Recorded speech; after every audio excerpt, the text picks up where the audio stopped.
V Belehrade sa v dňoch 7. až 12. decembra 2014 realizoval program pod názvom Mládežnícki ambasádori zmierenia pod heslom Príď do Belehradu, spoznaj región, ktorý zorganizovala belehradská mimovládna organizácia Mládežnícky výbor pre vzdelávanie.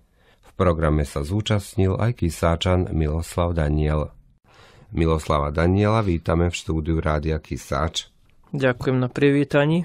Sprítomnite našim poslucháčom toto podujatie. Boli sme čak v Belehrade na 5-dňovom intenzívnom semináre, edukatívnom semináre, ktorý organizoval a podujala britská ambasáda. To vyzeralo veľmi namáhavé, lebo sme mali od rána, posle raňajkov od 8 hodín, sme mali stále prednáške, boli sme návšteve v parlamente, boli sme návšteve ambasáde pre európske integráty, navštívili sme fakultu politických vied, potom sme šli do návšteve, tu nás prihostil sudca za vojnové vraždy a zločiny. Nová Gučo, tu sme pozerali taký jeden dosť šokujúci film, čo sa stávalo v 90-tých a sami je cieľ toho, že by sa taká dejepisná vojna vôbec nestala, lebo to je naozaj voľačo, nechcem ani o tom rozprávať. Aký je cieľ tohto školenia? Hlavne cieľ nám je, že by sme my mladí ambasádori mieru spravili prvý krok, čo sa týka mieru aj pomierenia, aby chlapi aj mládež z Kosova mohli prísť voľne sem do Nového Sadu na návštevu, ako čo je jeden najväčší festival, a to je Exit, aby sme my mládež zo Srbska mohli ísť bez hociakého rozmýšľania, že nás voľa kto uderí alebo fyzicky nápadne do Príštine, kde sa odohráva Dokufest. Cieľ školenia je, aby nás zdvihlo vedomosť a inteligenciu vôbec o ľudskej viere, lebo každý máme svoju inakšiu tradíciu, inakší kroj, inakšie jedlo, inakšie nápoje. Povedzme, mňa prekvapilo, lebo som nevedel, že tak teraz my to voláme po novom cimer. Liridon Ramadán i vojen z Gnilanov. Ja som ani nevedel, že oni ľudia vôbec nejedia svinskú meso. Ani som nevedel vôbec dôvod prečo, no potom som sa s ním zoznámil, lebo sme mali tému ako večierok, ten prvý zoznamujúci, a tu bol záväzok, aby sme každý priniesli voľačo zo svojich regiónov. Tak som aj ja som si vypožičal z kysu kroj a jednu klobásu som oniesol za próbu, no a čak ja som si to držal, to je slovenská špecialita, no ale veľmi príjemne prekvapili tie jedlá zo Skopľa, tie vína z Macedónska a tak tie pálienky z Príštine. Čak čo som chcel povedať, to je, že všetci my máme voľaké približne identické jedlá a nápoje, s ktorými sa môžeme veľmi dobre drúžiť. Čo vás podnietilo zúčastniť sa tejto edukácie?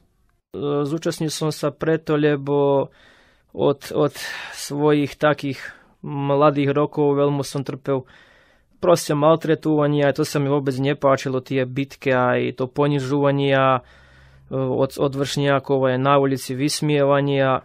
Tak proste som hľadal riešenia a ako vôbec lepší človek, jeden človek, aby mohol mať lepší život.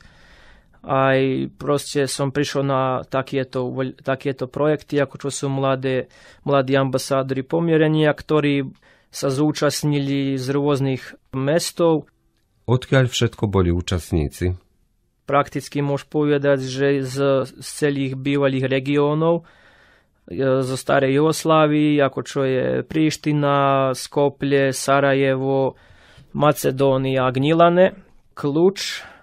Ja mám také plány, že teraz, ako som úspešne prešiel túto štipendiu a školarinu, ktorá nám podporila britská ambasáda, plány už prichádzajú do úvahy, toto je už druhovo vysielania.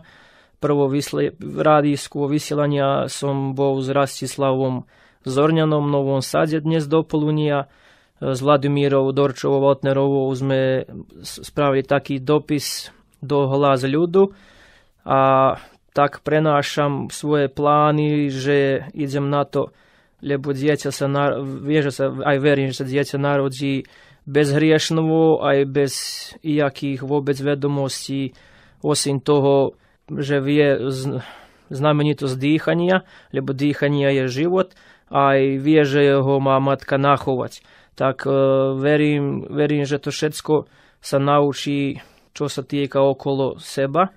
A človek da proste vie, koľko je byť dobrým človekom, aj čo je vlastne dobrá vec, tak vôbec by ani nerozmýšľal o takých voľakých veciach, ako čo sa stávali v 90. Čo by ste doložili na záver? Na záver by som doložil, čak teraz mi je cieľ ešte doškolovať s týmto projektom, aj s vôbec pokúsením edukovať ako deti, tak aj rodičov, lebo proste verím, zo skúsenosti 10 rokov som bol, aj som ešte stále volontérom a najviac volontujem na takých športových aktivitách, tak mám príležitosť sa zoznámiť s rodičmi, aj s dobrými rodičmi, aj s takými rodičmi, ktorí ledva vedia svoje dieťa obliesť.